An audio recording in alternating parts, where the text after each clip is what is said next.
Dokter bodoh, kalau punya suami tukang ojek yang kayak gembel gitu, jangan diajak ke rumah sakit, bikin kotor tempat ini aja kalian. Assalamualaikum warahmatullahi wabarakatuh. Bayangkan, seorang dokter muda yang baru saja memulai bekerja di sebuah rumah sakit besar di Indonesia. Ia mendapatkan sebuah perlakuan kurang bagus oleh para dokter senior yang sudah lama bekerja di rumah sakit tersebut. Hanya karena suami dokter muda itu adalah seorang tukang ojek yang penampilannya sangat jelek. Para dokter senior dengan tega mentertawakan dan mengejeknya. Bahkan yang lebih miris lagi, seorang kepala dokter yang seharusnya bisa melerai kejadian itu tak disangka malah ikut menghinanya, bahkan sampai menyiramkan sebuah kopi basi ke wajah dokter muda itu. Namun, para dokter itu tak tahu bahwa mereka akan kehilangan pekerjaannya dalam 3 bulan kemudian. Karena ulah dari seorang suami dokter muda yang hanya bekerja sebagai tukang ojek tersebut. Siapa sebenarnya identitas suami dokter muda yang terzolimi tersebut?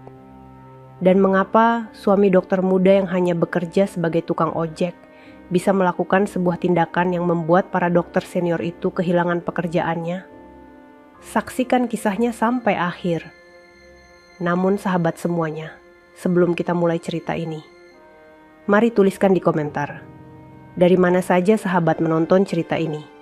Semoga yang subscribe channel Sudut Hikmah. Kami doakan semoga dimudahkan segala urusannya, dilapangkan rezekinya, disehatkan badannya, dan dikabulkan segala hajat dunia akhirat oleh Allah Subhanahu wa Ta'ala. Amin ya Rabbal 'Alamin. Sekarang mari kita mulai ceritanya. Suara knalpot motor tua itu meraung lirih di tengah riuhnya pagi ibu kota. Asapnya tipis, tapi cukup untuk membuat beberapa pengendara di belakang menutup hidung. Di atas motor merah yang catnya mulai mengelupas itu, duduklah seorang pria dengan jaket hijau tua yang lusuh. Kaos abu di dalamnya penuh bercak oli. Wajahnya tenang, meski matahari belum tinggi. Di belakangnya, seorang perempuan muda tersenyum hangat sambil merapatkan tas kerjanya yang tergantung di pundak. Namanya Gita.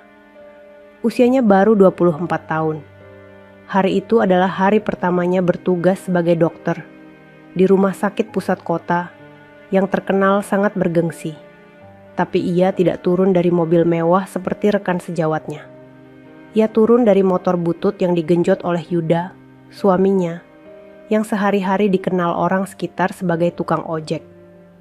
Begitu mereka sampai di depan rumah sakit, beberapa pegawai parkir melirik dengan pandangan aneh. Ada yang tertawa kecil, ada pula yang berbisik sambil menyenggol lengan temannya. Tapi Gita tetap melangkah mantap masuk ke dalam gedung. Helmnya ia lepas perlahan, rambutnya yang tertutup jilbab tampak rapi, wajahnya teduh, tapi jelas terlihat ada gugup yang disembunyikan. Yuda hanya menatap dari kejauhan. Ia tidak berkata apa-apa, hanya mengangguk kecil saat Gita melambaikan tangan sebelum masuk ke dalam lift. Lalu ia pun pergi dengan motor tuanya, menyusuri jalanan padat seperti biasa. Di lantai 7, ruang rapat para dokter sudah penuh. Gita duduk di deretan belakang. Di hadapannya berdiri para dokter senior, lengkap dengan jas putih dan name tag yang berkilau. Suara mereka terdengar angkuh saat memberi pengarahan. Kepala dokter, pria bertubuh besar dan bersuara keras, berdiri di tengah. Namanya Dr. Herman. Matanya tajam seperti sedang mengukur harga seseorang dari sepatu dan parfum yang dipakai. Saat rapat selesai, Gita segera berdiri, tapi langkahnya tertahan. Salah satu dokter senior pria yang baru saja melihat grup WhatsApp mendekat dengan senyum menyeringai. "Heh, kamu dokter baru ya? Wah, katanya suaminya tukang ojek ya. Keren juga rumah sakit ini nerima dokter-dokter dari kalangan rakyat kecil," ucapnya sambil terkekeh. Yang lain ikut tertawa. Gita mencoba tersenyum sopan, tapi bibirnya gemetar. Ia hanya membungkuk dan pergi dengan cepat menuju ruangannya. Tapi hinaan itu belum berhenti. Esok paginya, semua menjadi lebih parah. Gita baru saja datang dan belum sempat berganti baju ketika tiba-tiba namanya dipanggil ke ruang tengah. Di sana, para dokter senior sudah menunggu. Kepala dokter, dokter. Herman berdiri di depan sambil memegang secangkir kopi. "Ini untuk penyambutan," ucapnya. Tapi tiba-tiba, tanpa peringatan, ia menyiramkan kopi itu ke atas kepala Gita. Semua orang terdiam sejenak, lalu tawa meledak. "Agar lebih wangi, biar nggak bau tukang ojek," seru salah satu dokter sambil tertawa. Gita menunduk. Cairan kopi menetes dari jilbabnya. Baju putihnya jadi kusam seketika. Ia tidak bergerak. Tangannya gemetar. Air matanya turun pelan, tapi wajahnya tidak marah, tidak menjerit, tidak membalas. Ia hanya diam. Dan di balik lorong rumah sakit itu, tak ada yang tahu bahwa Yuda, si tukang ojek bermotor butut itu, sedang mencatat sesuatu. Setelah insiden kopi basi pagi itu, nama Gita menjadi bahan bisik-bisik di seluruh rumah sakit.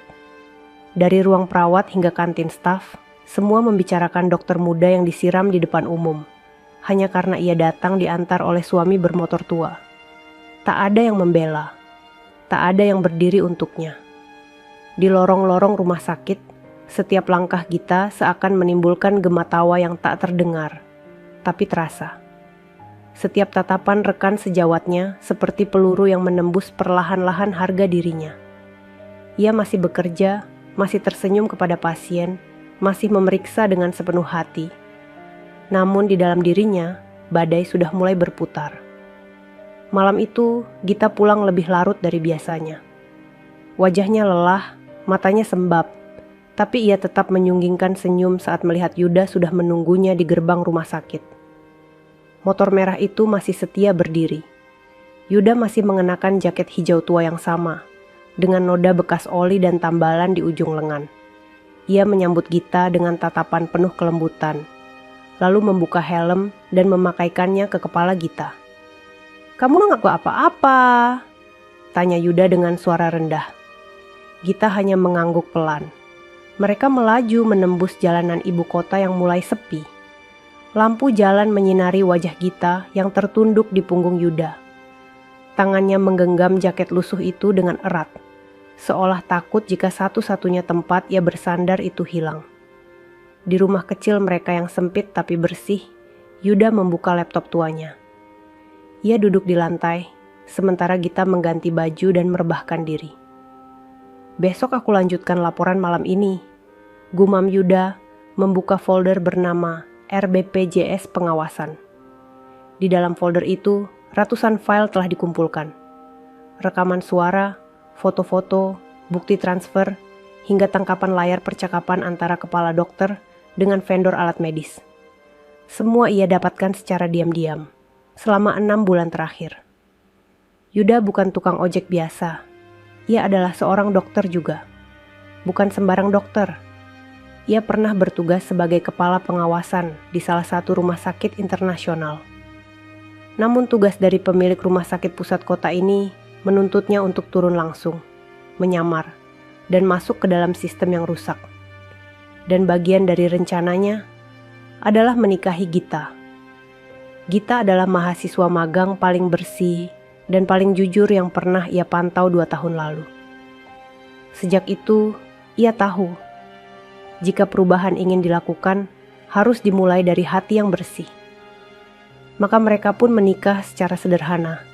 Lalu Yuda mulai menyamar sebagai tukang ojek, dan Gita masuk sebagai dokter baru. Gita belum tahu segalanya. Yuda memang tak ingin menceritakannya lebih cepat dari yang seharusnya. Keesokan harinya, suasana rumah sakit kembali ramai. Di ruang istirahat dokter, terdengar suara gelak tawa dari meja tengah. Dr. Riko, salah satu yang paling vokal menertawakan Gita, sedang menunjukkan sesuatu di ponsel. Lihat nih, si dokter tukang ojek pagi-pagi nyaris jatuh di parkiran.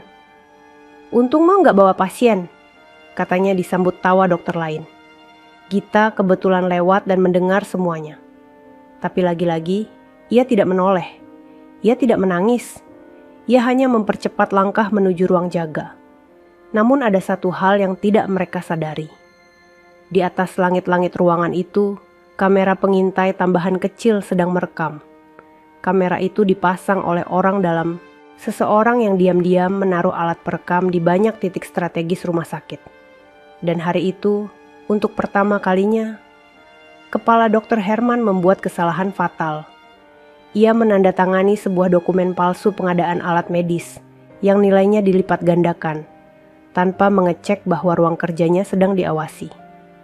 Yuda, yang sore itu masuk diam-diam sebagai pengantar makanan catering, ke ruang staf, melirik berkas itu dengan cepat. Ia tersenyum kecil. Bukti itu akan menjadi potongan paling penting dalam laporan akhirnya. Hanya tinggal menunggu waktu. Pagi itu, Gita datang lebih awal dari biasanya.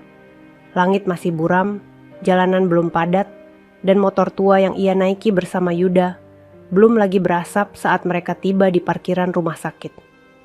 Belum ada banyak mata yang memandang, belum ada cemoohan yang terdengar. Tapi Gita tahu, sebentar lagi semua akan sama seperti kemarin. Kalau mulai capek, jangan pendam sendiri ya, ucap Yuda pelan sebelum Gita turun dari motor. Ia masih memakai jaket hijau tua yang lusuh, dan di balik helm usangnya, terselip pandangan tajam yang menyimpan sesuatu. Gita mengangguk, tersenyum tipis. Tapi senyum itu tak seperti biasanya. Ada gurat luka yang disembunyikan rapat. Di dalam rumah sakit, suasana sudah mulai ramai. Pasien berdatangan, perawat lalu lalang, dan suara-suara mesin di ruang IGD mulai hidup. Tapi di antara semua aktivitas itu, terdengar tawa mencolok dari ruang pertemuan dokter. Gita baru saja masuk ke pantry untuk mengambil segelas air, ketika 3 dokter senior masuk sambil tertawa keras. Salah satunya adalah Dr. Rico. Ia membawa printout foto tangkapan CCTV parkiran, memperlihatkan saat motor Yuda mogok dan Gita membantu mendorongnya. Gila ya, baru kali ini lihat dokter dorong motor. Biasanya yang didorong tuh berangkas, bukan motor butut. Ucapnya keras sambil memperlihatkan fotonya ke semua orang. Yang lain tertawa keras. Bahkan seorang perawat senior ikut cekikikan sambil menutup mulut. Gita diam. Tangannya menggenggam gelas plastik putih itu begitu erat sampai bergetar. Tapi lagi-lagi, ia tidak melawan. Sementara itu, di ruang kecil penuh kabel dan layar monitor di basement rumah sakit, seorang teknisi IT yang baru direkrut sedang merekam semuanya. Ia bukan teknisi biasa. Ia adalah bagian dari tim audit internal yang bekerja langsung di bawah pemilik rumah sakit. Setiap ejekan, setiap penghinaan, setiap transaksi yang mencurigakan, semua sedang dicatat dengan sistematis. Yuda sendiri saat itu berada di salah satu bangsal, menyamar sebagai tukang antar logistik. Ia membawa kotak kecil berisi bahan farmasi ke ruang rawat VIP. Tapi yang menarik perhatiannya bukan kotaknya, melainkan pintu kamar 702 yang terbuka sedikit. Di dalamnya, dokter. Herman, kepala dokter, sedang berbicara dengan seseorang dari luar rumah sakit melalui sambungan video call. Suaranya jelas, karena ruangan cukup senyap. Ya, jumlah pasien BPJS fiktif bisa ditambah 50 lagi. Sistemnya masih longgar kok. Yang penting, bagian keuangan aman, ujar Dr. Herman santai sambil menghisap rokok elektrik. Yuda tidak masuk. Ia hanya menatap diam dari celah pintu. Kemudian ia menekan tombol kecil di jaket dalamnya. Alat perekam suara yang disematkan di kerahnya menyala pelan, merekam pembicaraan itu dengan jelas. Malam harinya, Gita duduk di teras rumah kecil mereka. Ia masih mengenakan seragam putihnya, lengkap dengan stetoskop yang tergantung di leher. Matanya menerawang, memikirkan semua yang ia alami. Yuda keluar membawa secangkir teh hangat. "Kamu tahu, kenapa aku selalu tersenyum tiap kali mereka hina?" tanya Gita lirih. Suaranya nyaris tenggelam oleh angin malam. Yuda duduk di sebelahnya, tidak menjawab, hanya mendengarkan. "Karena aku yakin, Allah nggak tidur. Orang boleh hina, tapi waktu pasti akan bicara." Yuda menatap Gita dalam-dalam. Matanya berkaca-kaca, tapi ia tetap tenang. Dalam benaknya, ia tahu, hari yang ditunggu sudah semakin dekat. 3 hari setelah insiden terakhir, Gita menerima perintah untuk ikut jaga malam di ruang rekam medis. sebuah ruangan yang biasanya hanya diisi oleh petugas administrasi dan jarang sekali dimasuki oleh dokter, apalagi dokter muda sepertinya. Ia heran, tapi tidak berani menolak. Perintah itu datang langsung dari kepala Dr. Herman. Alasan yang ditulis dalam surat tugas sederhana. Dokter Gita diminta membantu klasifikasi laporan data pasien BPJS karena dianggap teliti dan memiliki kapasitas administratif yang baik. Tapi semua orang tahu, itu bukan pujian. Itu hukuman tersembunyi. Mengerjakan laporan BPJS adalah pekerjaan paling membosankan dan melelahkan di rumah sakit. Data ribuan pasien, lembaran klaim, dan kode-kode diagnosis yang harus dicocokkan satu persatu. Dan malam itu, Gita harus melakukannya sendiri. Ia masuk ke ruang rekam medis pukul 8 malam. Lampunya redup dan aroma kertas tua menyengat. Di atas meja kayu panjang, puluhan map tebal sudah menunggunya. Gita menghela napas dan mulai membuka satu persatu berkas. Namun tak lama setelah ia mulai membaca, alisnya mengernyit. Ia menemukan sesuatu yang aneh. Nama pasien yang tercatat dalam daftar, fotonya tidak sesuai dengan identitas. Ada pasien yang katanya dirawat selama seminggu. Namun pada hari yang sama tercatat datang berobat ke puskesmas di daerah lain. Ada pula pasien dengan klaim biaya operasi besar, padahal diagnosisnya hanya batuk ringan. Lembar demi lembar, Gita merasa napasnya sesak. Semuanya tidak masuk akal. Ia belum pernah mendapati dokumen medis setidak beraturan ini. Tapi justru dari kekacauan itulah muncul satu benang merah. Ia mulai menyadari pola yang disengaja. Tiba-tiba pintu ruangan itu terbuka. Seorang pria berseragam logistik rumah sakit masuk membawa kotak plastik besar. "Permisi Bu, ini berkas tambahan dari lantai 3, ujarnya pelan. Gita menoleh. Ia mengenali suara itu. "Yuda," bisiknya, hampir tak terdengar. Yuda hanya mengangguk sekilas, menurunkan kotak di atas meja. Tapi saat ia hendak pergi, Gita menahan pergelangan tangannya. "Ini gak cuma berantakan kan Yud?" tanyanya. "Ini semua dimanipulasi?" Yuda menatap mata Gita lekat-lekat. Untuk sesaat, waktu seperti berhenti. Tapi ia hanya menjawab pelan, lanjutkan bacaannya. "Aku percaya kamu bisa lihat sendiri." Dan ia pergi. Malam itu Gita tidak tidur. Ia membaca seluruh dokumen yang ada, membandingkan data dari komputer internal dengan printout yang diberikan. Ia mencatat setiap perbedaan, menandai setiap kejanggalan. Tangannya bergerak cepat, meski matanya sudah lelah. Di luar ruangan, Yuda berdiri menunggu. Ia memantau dari kamera kecil di balik jam dinding, memastikan tidak ada satupun dokter korup yang tiba-tiba muncul. Ia tahu, malam itu terlalu berharga untuk diganggu. Pagi harinya, Gita menyerahkan catatannya ke kepala Dr. Herman. Namun yang terjadi justru sebaliknya. Kepala dokter merobek kertas itu di depannya. "Jangan sok tahu kamu. Tugasmu itu nurut, bukan cari-cari kesalahan orang yang lebih tua," hardiknya dengan nada tinggi. Semua dokter senior yang hadir di ruangan itu tertawa mengejek. Gita menunduk. Tapi kali ini bukan karena takut. Tangannya mengepal. Bukan karena marah. Tapi karena ia tahu semua yang ia lihat semalam kini menjadi bagian dari sebuah kebenaran yang tak bisa dibantah. Di luar ruangan, di balik cermin satu arah yang dipasang tanpa sepengetahuan mereka, seorang petugas audit merekam segalanya. Di sisi lain, Yuda duduk di ruang pengawasan lantai 2, mengenakan kemeja rapi dan earphone di telinga. Senyumnya tipis. Tangannya mengetik cepat sebuah laporan digital terakhir. "Hari H sudah siap," bisiknya lirih. "Kita tunggu sinyal dari pusat." Pagi itu, suasana rumah sakit tampak biasa saja. Pasien-pasien berjalan pelan di lorong. Perawat sibuk mencatat di meja jaga, dan para dokter terlihat duduk santai di ruang tunggu staf. Sebagian bahkan asyik tertawa menatap layar ponsel. Namun tak ada yang menyangka bahwa dalam beberapa jam ke depan, segalanya akan berubah. Di layar besar, ruang pengawasan lantai 2, Yuda duduk dengan ekspresi sangat tenang. Tapi matanya fokus. Ia tidak lagi memakai jaket hijau lusuh seperti hari-hari biasanya. Kini ia mengenakan kemeja biru dongker, celana panjang rapi, dan sebuah lencana kecil di dada kirinya. Lencana itu hanya dimiliki oleh petugas khusus tim evaluasi Rumah Sakit Nasional yang ditugaskan langsung oleh kementerian. Ia memasang earphone dan memberi isyarat pada tim IT di sebelahnya. Siapkan kamera utama untuk ruang rapat dokter. Setelah kepala dokter masuk, mulai rekam, ucapnya pelan. Tak lama kemudian, ruangan besar tempat para dokter senior biasa berkumpul pun mulai penuh.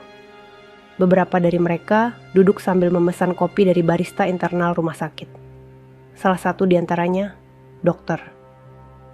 Riko sedang bercanda mengenai Gita kepada 2 dokter lainnya. Itu si dokter kopi basi, sudah masuk belum? Jangan-jangan sekarang suaminya ojekin pejabat, katanya sambil tertawa lebar. Semua ikut tertawa puas. Mereka tidak tahu bahwa kalimat itu sedang direkam dan akan menjadi bagian dari laporan nasional. Kamera kecil di atas lampu gantung ruang rapat kini aktif dan terhubung langsung ke ruang pengawasan. Yuda berdiri. Ia mengambil ponselnya dan mengirim satu pesan pendek. Aktifkan jalur siaran darurat. Kirim sinyal ke kementerian. Kita mulai. Sementara itu, di ruang perawatan anak, Gita sedang memeriksa pasien balita dengan telaten. Ia tak tahu bahwa wajahnya sebentar lagi akan terlihat oleh seluruh Indonesia. Tiba-tiba, pengumuman darurat terdengar di seluruh rumah sakit. Seluruh pegawai harap menuju ruang aula utama lantai dasar. Ada pengumuman penting dari Kementerian Kesehatan. Semua terkejut. Para dokter senior mulai saling menatap. Suasana yang semula santai mendadak tegang. Tapi tidak ada yang berani bertanya. Mereka mengikuti instruksi, menuju aula yang luas dengan langkah ragu. Di panggung aula, sebuah layar besar telah terpasang. Kamera dari kementerian dinyalakan. Siaran langsung dari Jakarta kini tersambung ke seluruh rumah sakit. Seorang pejabat tinggi dari Kementerian Kesehatan muncul di layar. Selamat pagi, kami dari tim evaluasi nasional telah melakukan investigasi mendalam terkait laporan manipulasi data pasien BPJS dan penyelewengan dana subsidi di beberapa rumah sakit. Hari ini, kami akan umumkan hasil investigasi tersebut, dimulai dari rumah sakit ini. Ruangan mendadak sunyi. Beberapa dokter mulai resah. Salah satu di antaranya, dokter Herman, kepala dokter yang selalu percaya diri, menyenderkan tubuh ke kursi dan mengangkat alisnya. Tapi wajahnya berubah ketika nama-nama mulai dibacakan. Dokter Herman, Dokter Riko, Dokter Silvi, Dokter Rangga, dan 7 dokter senior lainnya dinyatakan terlibat dalam penyalahgunaan dana BPJS, manipulasi data, serta pengadaan alat medis fiktif. Semua bukti telah kami pegang. Rekaman suara, video, transaksi keuangan, dan dokumen digital telah diperiksa oleh lembaga keuangan negara. Tiba-tiba, semua mata tertuju ke arah belakang ruangan. Saat seorang pria dengan langkah tenang berjalan maju. Yuda. Dengan pakaian rapi, berwajah tenang, dan mata yang menatap lurus ke depan. Dan inilah petugas investigasi utama kami, Dr. Yuda Saputra, yang selama 6 bulan terakhir menyamar di rumah sakit ini sebagai petugas logistik. Suara gemuruh terdengar di seluruh aula. Semua mata membelalak. Mulut para dokter terbuka tak percaya. Yuda melangkah naik ke atas panggung. Ia berdiri di depan semua orang. Saya tidak datang ke sini untuk membalas hinaan. Saya hanya ingin menunjukkan bahwa kejujuran masih bisa berdiri di tengah kebusukan, ucapnya tegas. Dan dari sisi aula, Gita berjalan pelan, masih mengenakan jas dokter dan jilbab putihnya. Ia berdiri di samping Yuda. Mereka berdiri berdua. Di depan para dokter yang dulu menertawakan, menginjak harga diri mereka, dan menyiramkan kopi basi di kepala Gita. Namun kini, semua itu dibalas dengan cara paling anggun. Bukan dengan teriakan, tapi dengan kebenaran yang terbuka lebar. Suasana aula rumah sakit membeku. Semua yang hadir terdiam. Tak ada lagi suara tawa, tak ada lagi bisik-bisik hinaan. Yang ada hanya wajah-wajah pucat, mata yang menunduk, dan tangan yang mulai gemetar. Yuda berdiri di atas panggung, membawa setumpuk berkas di tangannya. Di sampingnya, Gita hanya diam. Tapi mata itu tak lagi berkaca-kaca seperti biasanya. Kini ada keberanian yang baru di sana. Ada luka yang berubah jadi cahaya. Para dokter senior yang selama ini merasa paling berkuasa, perlahan mulai menyadari bahwa semua langkah mereka selama ini telah diawasi, dicatat, dan kini dibuka di depan umum. Pejabat dari Kementerian Kesehatan melanjutkan dengan suara datar. Seluruh pelanggaran ini bukan hanya merugikan negara, tetapi juga menyakiti jutaan rakyat kecil yang sangat bergantung pada layanan BPJS. Dana mereka disalahgunakan, nama mereka dipalsukan, dan yang lebih menyakitkan, semua itu dilakukan oleh orang-orang yang seharusnya menyembuhkan. Salah satu dokter senior, Dr. Riko, mencoba berdiri dari kursinya. Wajahnya pucat, tangan gemetar saat hendak berbicara. Saya hanya ikut-ikutan. Saya tidak tahu itu manipulasi. Belum selesai ia bicara, layar besar di belakang Yuda menampilkan rekaman video. Dalam rekaman itu terlihat jelas dokter. Riko sedang berbicara dengan kepala Dr. Herman sambil membuka map penuh uang tunai.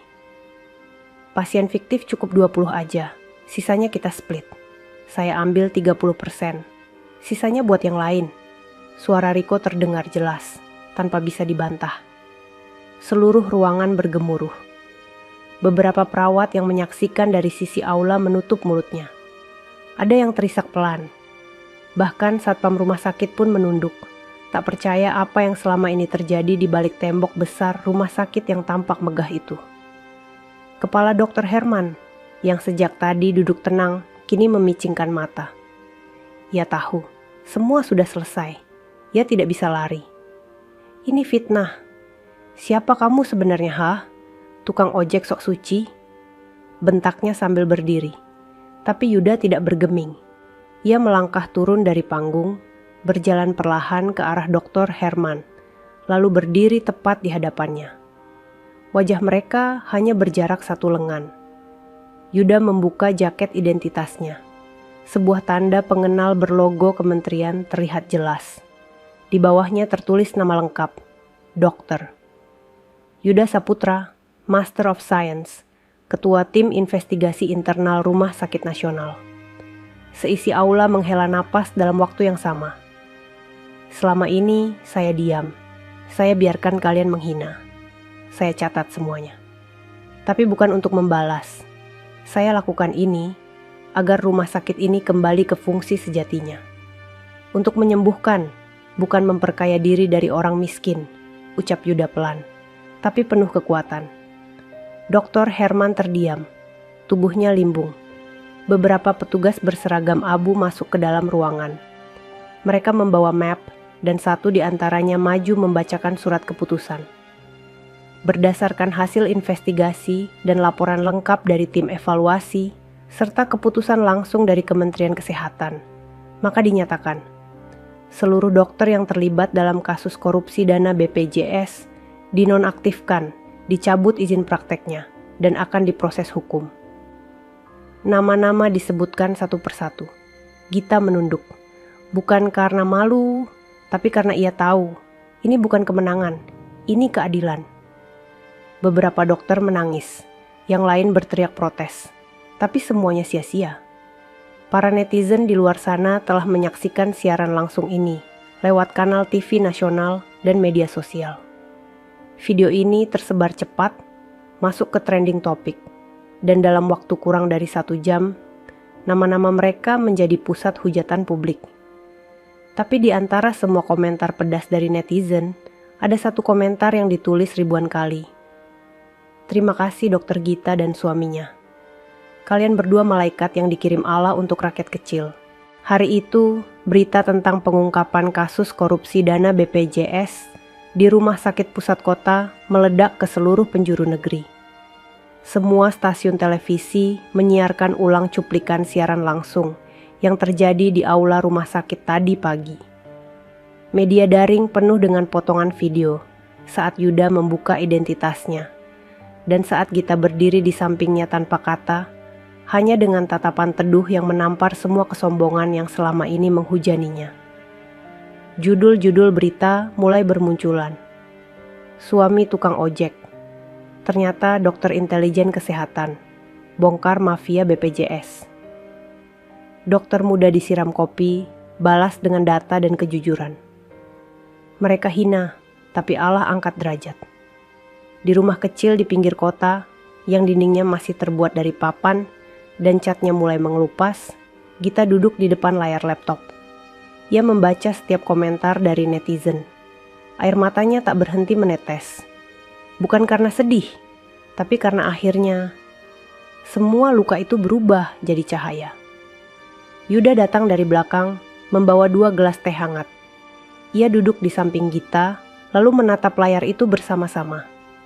Salah satu komentar yang membuat Gita menangis berbunyi, "Saya pernah jadi pasien BPJS yang ditolak berobat karena kuota penuh. Ternyata kuotanya diisi nama-nama palsu. Terima kasih, Dokter Gita. Terima kasih Pak Yuda. Kalian pahlawan kami." Gita menutup wajahnya, menahan isak. Yuda hanya merangkul pelan bahunya. Tak ada kata-kata, hanya kesunyian yang indah yang dipenuhi oleh rasa syukur tak terbatas. Beberapa hari kemudian, Gita dan Yuda dipanggil ke kantor Kementerian Kesehatan. Di sana, mereka disambut langsung oleh menteri. Ruangan itu penuh dengan pejabat tinggi, tapi suasananya sangat hangat. Negara ini butuh banyak dokter, tapi lebih dari itu, negara ini butuh keberanian. Ucap menteri sambil menyerahkan sebuah piagam kepada Gita dan Yuda. Dan kalian sudah memberikan lebih dari yang kami harapkan. Dalam konferensi pers setelahnya, wartawan berebut bertanya. Mikrofon disodorkan, lampu kamera menyala terang, dan semua orang ingin tahu satu hal. Apa yang membuat kalian tetap bertahan saat semua orang merendahkan kalian? Gita menjawab dengan suara yang gemetar, tapi jelas. Karena kami percaya bahwa setiap tetes keringat orang kecil, setiap luka karena dihina, itu dilihat oleh Allah. Kami cuma menunggu waktu, dan waktu itu sudah datang. Sorak tepuk tangan menggema di ruangan itu. Namun di balik semua sorotan itu, ada satu hal yang lebih besar sedang terjadi. Beberapa rumah sakit di kota lain mulai diperiksa.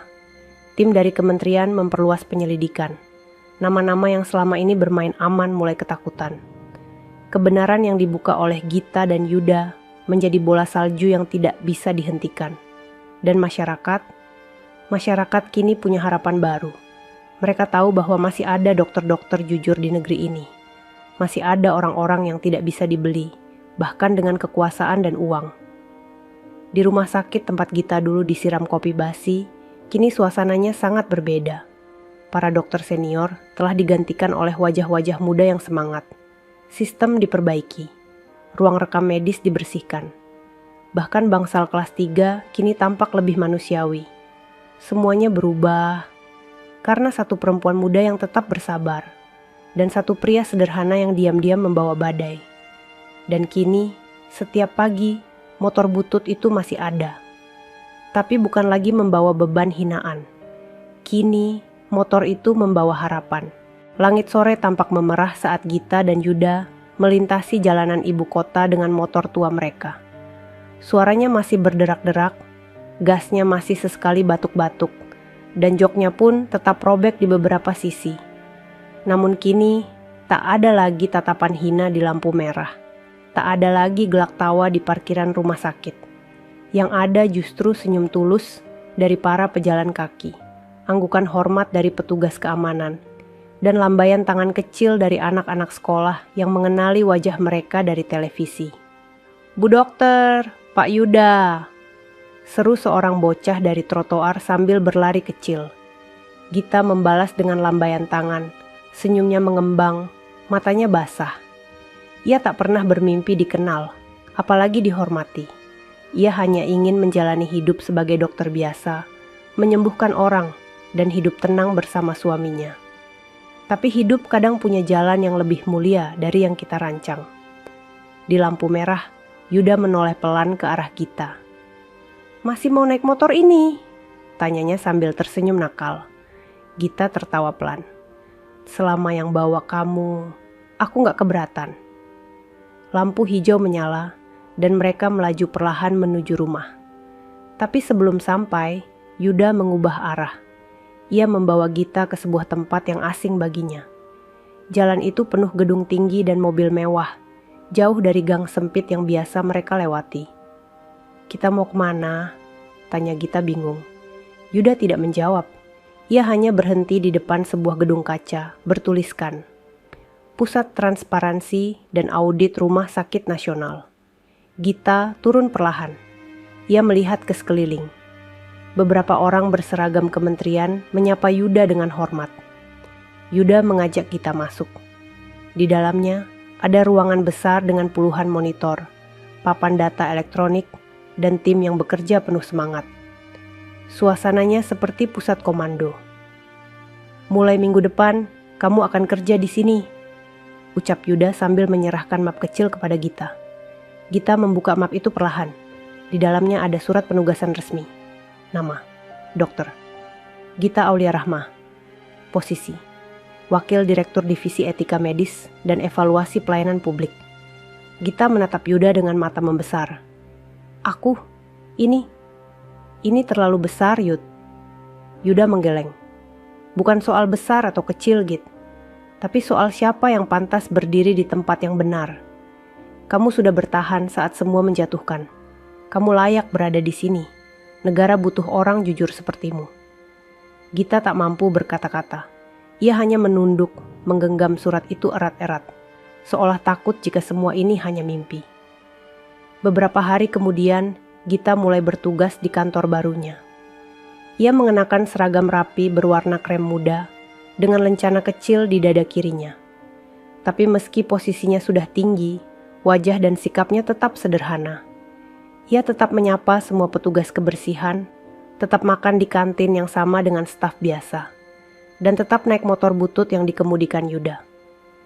Di rumah sakit tempat Gita dulu bekerja, kini ada mural besar yang terpajang di salah satu dinding lorong utama. Mural itu menggambarkan sosok perempuan muda berhijab yang menunduk sambil memeriksa pasien anak kecil. Di bawahnya tertulis kalimat sederhana.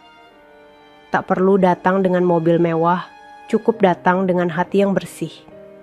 Dan nama di bawah mural itu, Dokter Gita Aulia Rahma. Pagi itu udara ibu kota terasa lebih hangat dari biasanya. Di sebuah rumah sakit swasta yang dulu menjadi saksi dari penghinaan dan cemoohan, suasana mendadak riuh. Bukan karena pasien membludak, tapi karena kabar yang baru saja tersebar di grup internal staff. Dokter Gita akan datang hari ini sebagai tamu kehormatan. Tangan-tangan yang dulu mudah menunjuk dengan cemoh kini gemetar saat merapikan ruangan. Para perawat buru-buru mengganti tirai yang kusam. Resepsionis memoles meja depan dengan cairan pengilap. Bahkan satpam yang dulunya melirik remeh, kini sibuk memastikan semua tempat parkir rapi. Di ruang rapat utama rumah sakit, sebuah meja panjang telah disusun. Di atasnya, 2 cangkir kopi disajikan. Tapi kali ini, tidak ada tangan yang akan menyiramkan cairan panas itu ke kepala siapapun. Kopi itu disiapkan dengan penuh rasa hormat. Untuk menyambut 2 sosok yang telah mengubah sejarah pelayanan medis di negeri ini.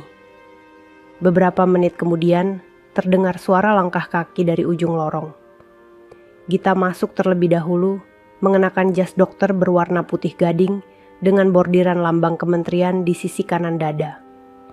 Di sampingnya, berjalan seorang pria yang tak asing, Yuda, dengan kemeja rapi biru dongker, membawa map hitam di tangannya. Seluruh ruangan berdiri. Beberapa dokter yang dulu bersikap dingin kini tertunduk. Bahkan dokter Riko, yang masih diperbolehkan praktek di luar kota dengan pengawasan ketat, datang jauh-jauh hanya untuk minta maaf secara langsung. Gita melangkah pelan menuju depan ruangan, lalu berdiri menghadap seluruh staf. "Saya tidak datang hari ini untuk mengungkit masa lalu," ucapnya tenang, namun tegas. "Saya hanya ingin memastikan bahwa apa yang dulu rusak, kini tidak terulang lagi." Yuda duduk di kursi tamu. Ia tidak banyak bicara. Tangannya sibuk membuka lembar demi lembar dokumen, memperlihatkan sistem digital baru yang akan diterapkan di rumah sakit ini untuk memastikan tidak ada satupun data pasien BPJS yang bisa dimanipulasi lagi. Setelah sesi pengarahan selesai, Gita diajak keliling rumah sakit oleh direktur baru. Mereka menyusuri lorong tempat dulu ia disiram kopi. Tempat itu kini tampak berbeda. Lampunya lebih terang, temboknya dicat ulang, dan di salah satu sudutnya terpajang foto Gita mengenakan jas dokter dengan kutipan kecil, "Sakit karena dihina, sembuh karena jujur." Langkah Gita terhenti sejenak. Ia menatap foto itu dalam diam. Tangannya menggenggam ujung lengan jasnya. Ia teringat saat jilbabnya basah oleh kopi basi, saat air matanya jatuh tanpa suara. Tapi hari ini, semua rasa sakit itu terasa berbuah. Di ruang istirahat staf, seorang perawat perempuan muda mendekat. Wajahnya gugup, tangannya membawa secangkir kopi hangat. "Dokter Gita, boleh saya sajikan ini?" Katanya pelan. Gita tersenyum. Ia menerimanya dengan dua tangan, lalu menatap perawat itu dalam-dalam. "Terima kasih, saya suka kopi selama disajikan dengan hormat, bukan untuk menyakiti." Ruangan itu hening, tapi kali ini hening yang penuh haru. Setelah acara selesai, Gita dan Yuda kembali menaiki motor mereka. Masih motor yang sama, dengan suara khas dan jok yang mulai aus. Tapi kali ini, mereka tidak hanya membawa pulang rasa bangga, mereka membawa pulang harapan. Dan jauh di belakang, dari jendela lantai 2 rumah sakit, para staf menatap kepergian mereka dengan mata berkaca-kaca. Mereka sadar, hari ini bukan sekadar kunjungan. Hari ini adalah pelajaran, bahwa kadang keadilan tidak datang dalam bentuk marah-marah. Kadang, ia datang dalam bentuk secangkir kopi yang disajikan dengan penuh permintaan maaf. Sudah 2 bulan berlalu sejak kejadian besar itu. Namun nama Gita dan Yuda belum juga surut dari pembicaraan masyarakat. Setiap seminar kesehatan yang digelar oleh kementerian selalu menyebut kisah mereka. Di sosial media, kutipan-kutipan tentang ketulusan, kesabaran, dan keberanian. Gita tersebar di mana-mana. Bahkan di sekolah-sekolah kedokteran, cerita tentang dokter kopi basi kini diajarkan sebagai studi kasus tentang integritas.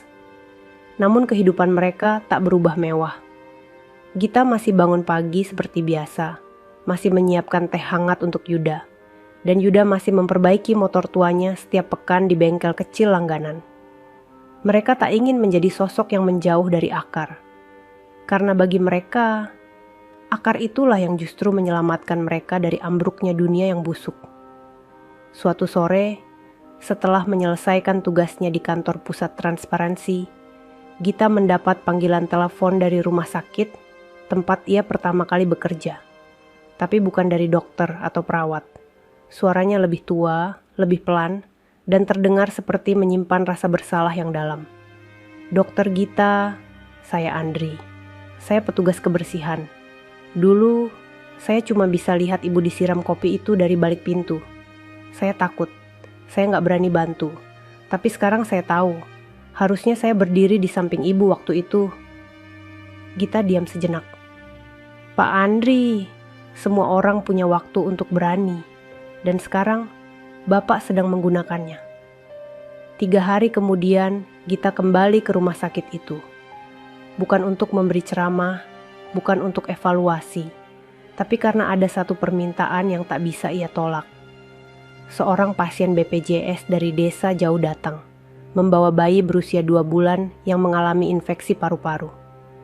Rumah sakit yang dulu penuh korupsi itu, kini sudah bersih, tapi tetap kekurangan dokter spesialis anak. "Kalau boleh, saya ingin ibu yang periksa anak saya." ujar sang ibu muda sambil memeluk erat bayinya. Gita tersenyum. Ia mengenakan stetoskopnya dan memeriksa bayi itu dengan penuh kelembutan. Di dalam matanya tidak ada lagi luka. Yang ada hanya tekad dan kasih. Sementara itu, di luar rumah sakit, Yuda sedang duduk di pinggir parkiran, memperhatikan langit senja. Seorang sopir ambulans menghampirinya. "Pak Yuda, saya dulu ikut ketawa waktu Bapak nganterin Bu Gita naik motor. Maaf ya Pak, saya malu." Yuda menepuk bahunya pelan. "Nggak apa-apa, yang penting sekarang kita tahu siapa yang harus kita hormati." Beberapa menit kemudian, Gita keluar dari ruang periksa. Wajahnya tenang. Bayi dalam pelukan si ibu sudah tertidur pulas. Mereka berdua berjalan perlahan menuju parkiran. Yuda sudah bersiap di atas motor. Gita naik, mengunci helmnya, lalu memeluk Yuda dari belakang. "Pasiennya sembuh?" tanya Yuda sambil tersenyum kecil. "Insya Allah, pelan-pelan," jawab Gita lembut. Mereka melaju di tengah jalanan sore yang ramai. Di beberapa titik, orang-orang mengenali mereka. Melambai, mengangguk, bahkan ada yang menepi hanya untuk menyapa. Di pinggir jalan, seorang bapak penjual koran berdiri sambil memegang edisi terbaru. Di halaman depan terpampang foto Gita dan Yuda, dengan judul besar, "Dari Motor Butut Menuju Hati Rakyat." Namun mereka tak lagi peduli pada pujian. Yang mereka bawa bukan nama, tapi cahaya. Cahaya kejujuran yang menuntun puluhan rumah sakit lain untuk bersih.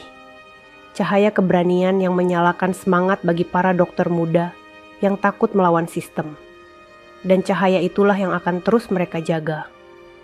Di atas jalan kecil, di atas motor tua, di bawah langit yang penuh doa. Hari itu, hujan turun deras di ibu kota. Suara derasnya air menabrak genteng dan jendela gedung Kementerian Kesehatan, seperti pertanda bahwa sesuatu yang besar akan terjadi.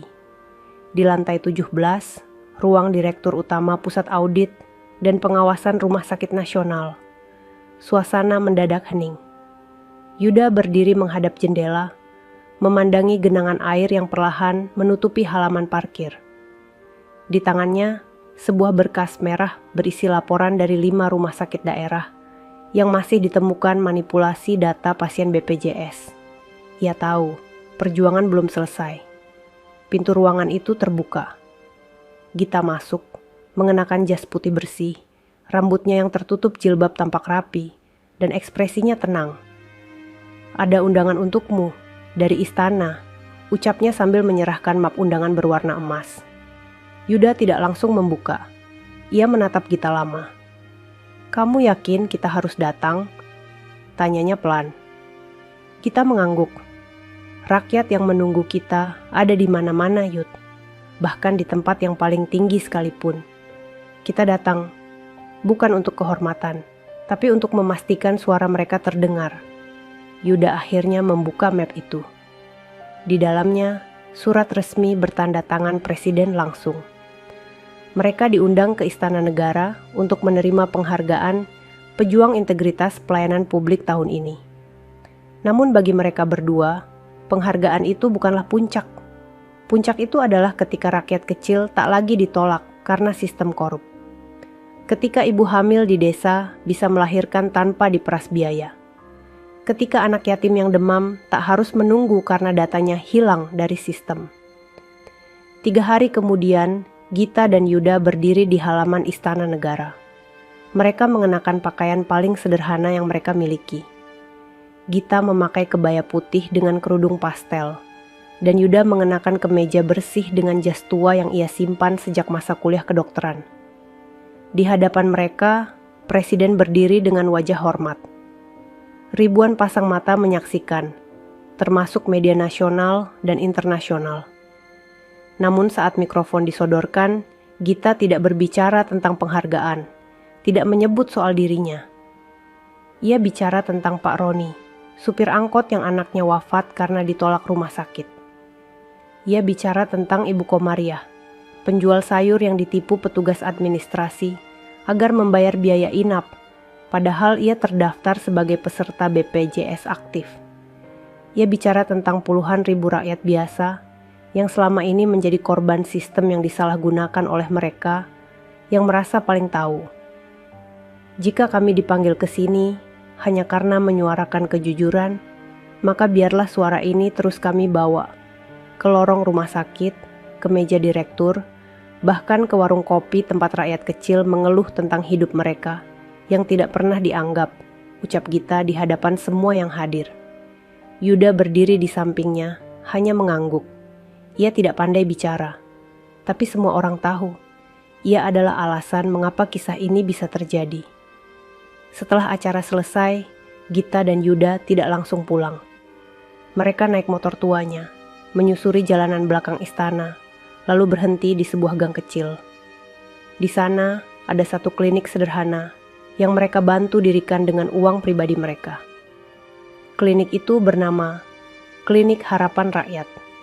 Tak ada AC, tak ada teknologi canggih, tapi antriannya panjang.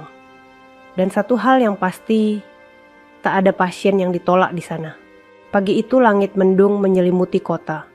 Hujan turun pelan-pelan, seolah malu mengganggu langkah kaki para pegawai kementerian yang tergesa-gesa menuju aula utama. Di antara kerumunan itu, dua sosok berjalan berdampingan dengan langkah pelan namun pasti. Gita dan Yuda. Hari ini bukan sekadar seremoni. Hari ini adalah hari pengangkatan resmi Gita sebagai Inspektur Utama Pelayanan Kesehatan Publik Nasional. Sebuah jabatan yang dulu hanya dihuni oleh orang-orang pilihan kementerian, kini diberikan pada seorang perempuan yang pernah dihina karena naik motor tua dan pernah disiram kopi basi di depan rekan sejawatnya. Tapi sebelum prosesi dimulai, Gita meminta sesuatu. Ia meminta waktu 10 menit. Bukan di atas panggung, tapi di ruang arsip lama, lantai dasar gedung kementerian. Tempat yang hampir tak pernah dikunjungi. Dengan izin khusus, ia masuk ke ruang itu. Ia menyusuri rak-rak tua yang penuh dengan dokumen puluhan tahun silam. Di ujung ruangan, ia berhenti.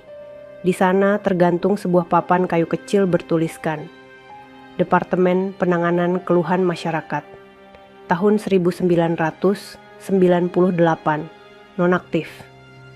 Gita berdiri diam. Ia menatap papan itu lama, sebelum akhirnya menunduk, menyentuhnya dengan tangan kanan dan berbisik lirih. Maaf, baru sekarang kami mendengarkan suara kalian. Ia tahu, papan itu mewakili jutaan suara yang selama ini diabaikan. Keluhan-keluhan yang dulu dianggap gangguan kini menjadi panggilan tugas bagi Gita dan Yuda. Beberapa menit kemudian, mereka kembali ke lantai atas. Di dalam aula utama, para pejabat tinggi, staf kementerian, dan utusan dari berbagai rumah sakit besar sudah menunggu. Kamera-kamera media telah bersiap. Saat nama Gita dipanggil, semua berdiri. Ia maju dengan langkah ringan. Di dada kirinya tersemat pin kecil berwarna emas. Bukan simbol kekuasaan, tapi simbol kepercayaan. Sementara itu, Yuda berdiri di antara para undangan. Ia tidak ikut naik ke panggung, tapi senyum tipisnya tak pernah lepas saat ia melihat perempuan yang ia cintai, kini berdiri di tempat yang dulu hanya dihuni oleh mereka yang pernah meremehkannya. Gita menerima surat pengangkatan, lalu mendekati mikrofon. Jabatan ini bukan bentuk kemenangan, ucapnya pelan namun jelas. Ini bentuk tanggung jawab. Saya berdiri di sini karena pernah dihina, bukan karena pernah dipuja. Dan saya akan gunakan posisi ini untuk menjaga agar tak ada lagi rakyat kecil yang harus menjual sawah hanya untuk sebuah obat generik. Tepuk tangan membahana. Namun di tengah gemuruh itu, ada satu tamu yang berdiri diam di barisan belakang. Seorang wanita tua mengenakan kerudung coklat pudar dan daster sederhana. Di tangan kirinya tergenggam map plastik bening berisi surat rujukan dari puskesmas. Panitia menghampirinya, tapi wanita itu hanya menunjuk ke arah Gita.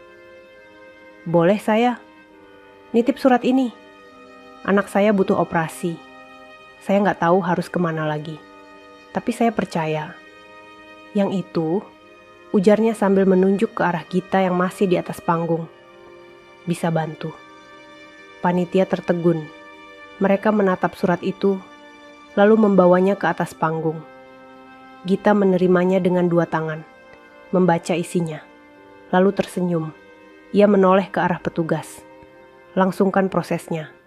Biayanya dari dana pribadi saya. Hari ini juga. Sorak tepuk tangan kembali pecah, tapi Yuda hanya menatap dari kejauhan, dengan mata berkaca-kaca, karena ia tahu, hari ini bukan tentang pengangkatan. Hari ini adalah hari di mana tangis rakyat kecil benar-benar mulai didengarkan. Matahari pagi memantul lembut di jendela ruang kerja Gita yang baru. Meja kayu panjang, kursi empuk, dan rak penuh dokumen kini menjadi bagian dari rutinitasnya. Tapi di sudut meja itu, selalu ada satu benda yang tidak pernah berubah sejak hari pertama ia dilantik. Sebuah cangkir kopi putih polos, tanpa hiasan, tanpa merek. Cangkir itu bukan sembarang cangkir. Ia menjadi pengingat bahwa Gita pernah disiram dengan kopi basi di hadapan tawa dan cemoohan orang yang menyebut diri mereka sejawat. Hari itu, seorang staf masuk dan meletakkan sebuah amplop coklat tua di atas meja. "Ini surat dari rumah sakit tempat ibu dulu bekerja," ucapnya sambil menunduk sopan. Gita mengernyitkan dahi, lalu perlahan membuka surat itu. Isinya singkat. "Kami mohon maaf. Kami tahu kami terlambat. Tapi kami juga tahu, luka yang dulu kami buat akan selalu tertinggal. Kini kami hanya bisa mendoakan bahwa langkah ibu semakin luas, dan hati ibu tak pernah sempit seperti kami dulu. Hormat kami, seluruh staf yang tersisa." Gita menatap surat itu lama. Tiba-tiba matanya memanas. Bukan karena marah, tapi karena di balik kalimat yang rapi itu, ia bisa membayangkan wajah-wajah yang dulu tertawa saat ia dihinakan, kini menunduk dalam diam.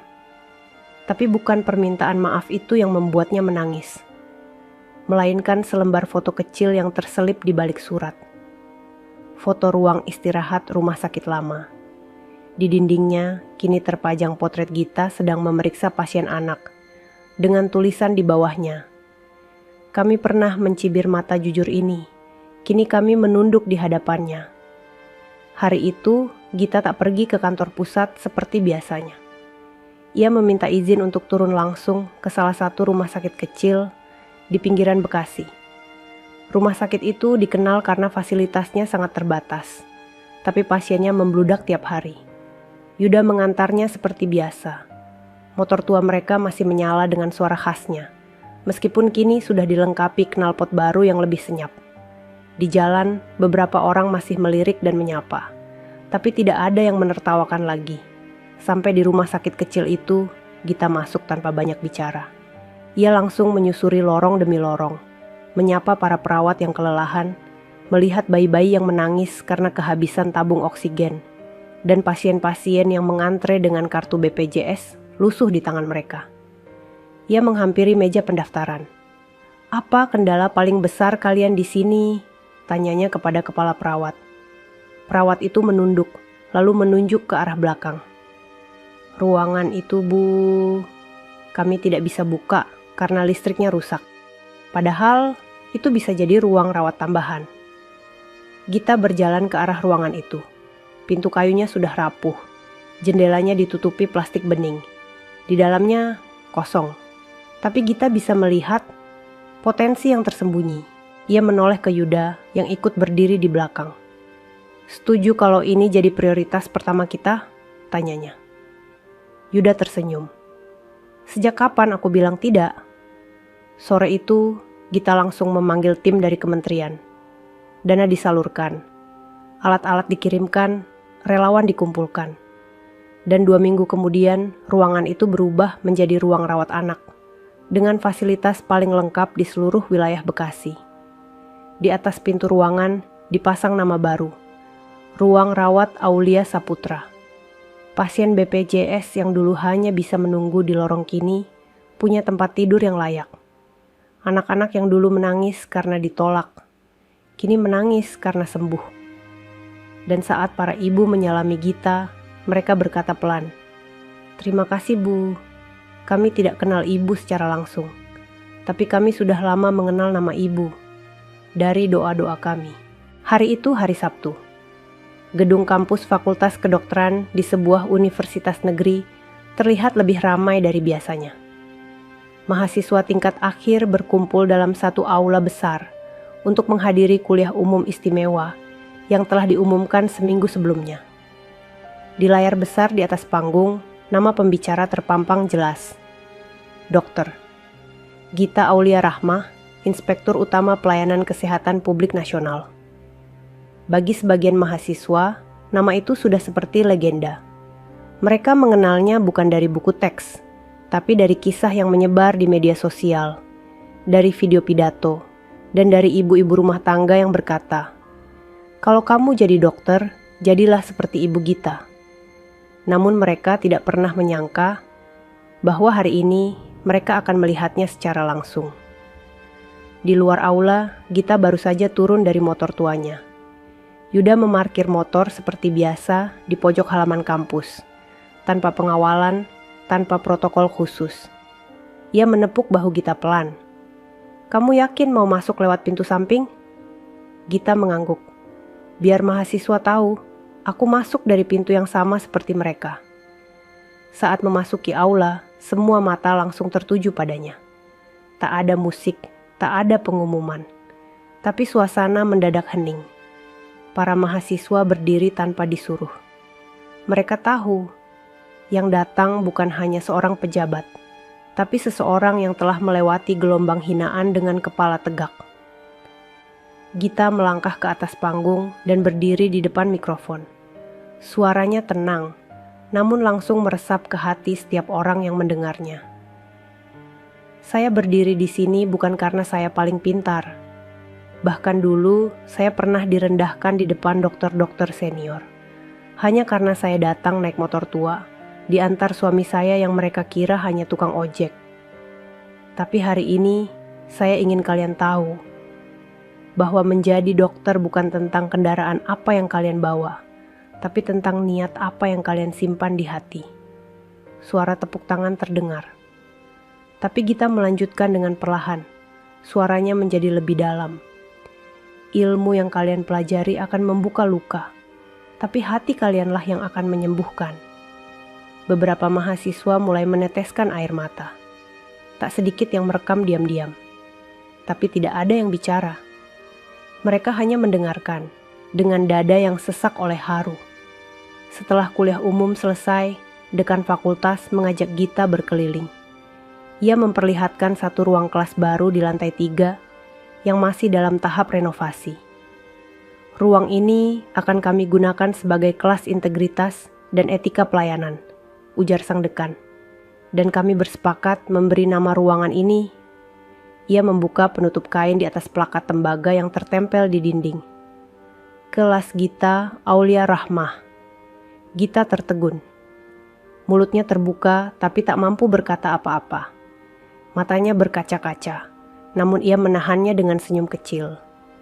Dari balik jendela, Yuda menatap ke dalam kelas itu. Ia melihat Gita berdiri di tengah mahasiswa yang mengerumuninya, bukan untuk meminta tanda tangan, tapi untuk mengucapkan terima kasih.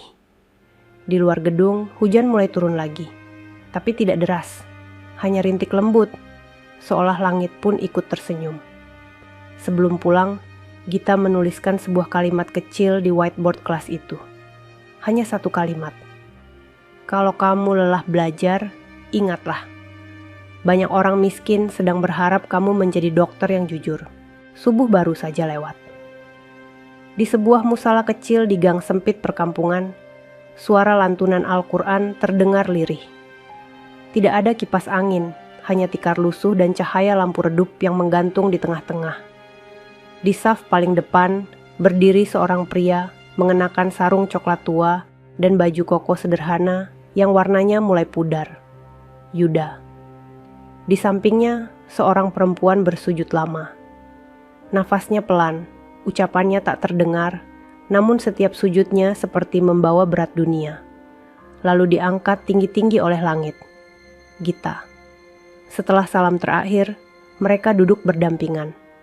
Gita menatap tangan suaminya yang kini mulai kasar oleh kerja keras, namun justru terasa paling lembut ketika menggenggam tangannya di masa-masa tergelap dulu. "Yud," bisiknya. "Aku ingin ke makam seseorang hari ini." Yuda hanya mengangguk. Ia sudah tahu siapa yang dimaksud. Setelah matahari naik dan kota mulai bising, mereka naik motor tuanya yang sudah tidak muda lagi, tapi masih setia membawa dua hati besar kemanapun pergi. Tujuan mereka adalah sebuah desa kecil di ujung kabupaten. Di sana terbaring makam ayah kita, seorang petani sederhana yang dulu selalu berdoa agar anak gadisnya bisa menjadi dokter yang tidak sombong. Di bawah pohon rindang, Gita duduk bersimpuh. Yuda berdiri beberapa langkah di belakang, memberi ruang bagi istrinya untuk sendiri. Angin berhembus pelan, membawa daun-daun kering jatuh tepat di atas batu nisan yang bertuliskan nama sang ayah. "Ayah," bisik Gita lirih. "Orang-orang dulu bilang aku gak pantas jadi dokter, karena aku naik motor butut, karena aku dari keluarga miskin. Tapi hari ini, aku datang ke sini bukan untuk sombong. Aku cuma ingin bilang bahwa aku tidak pernah lupakan ajaran ayah. Bahwa jadi dokter itu bukan soal gelar, tapi soal amanah." Air matanya jatuh membasahi tanah, tapi ia tetap tersenyum. Yuda menghampiri, lalu berdiri di sampingnya. Bersama-sama mereka memanjatkan doa. Di tengah sunyi desa, hanya angin dan langit yang menjadi saksi bagaimana sepasang manusia biasa yang pernah diinjak, kini menjadi lentera bagi ribuan yang pernah dilupakan. Beberapa hari kemudian, dunia kembali diguncang oleh berita viral. Sebuah video dari seorang pasien lansia menyebar luas.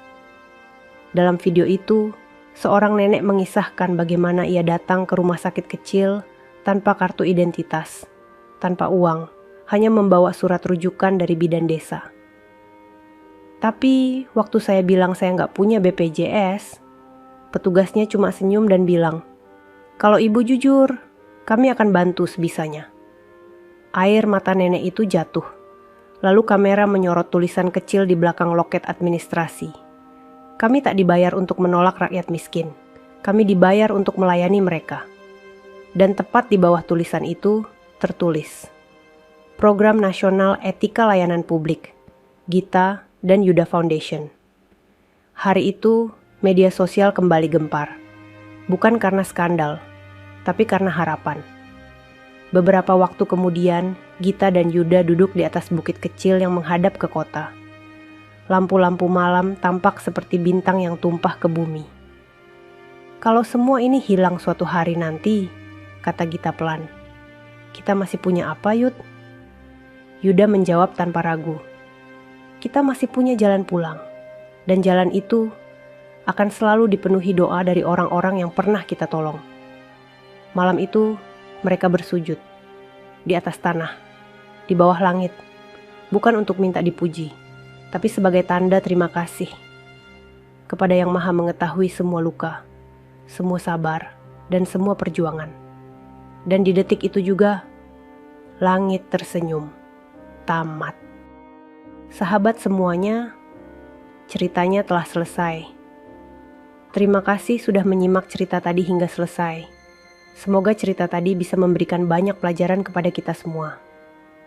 Sebelum kami akhiri video ini, jika kalian berkenan dan menyukai cerita seperti ini, jangan lupa klik suka, tinggalkan komentar, bagikan cerita ini kepada sahabat kalian, dan pastikan subscribe channel Sudut Hikmah, agar kalian bisa selalu menonton cerita-cerita terbaru dan inspiratif dari channel kami. Terima kasih. Wassalamualaikum warahmatullahi wabarakatuh.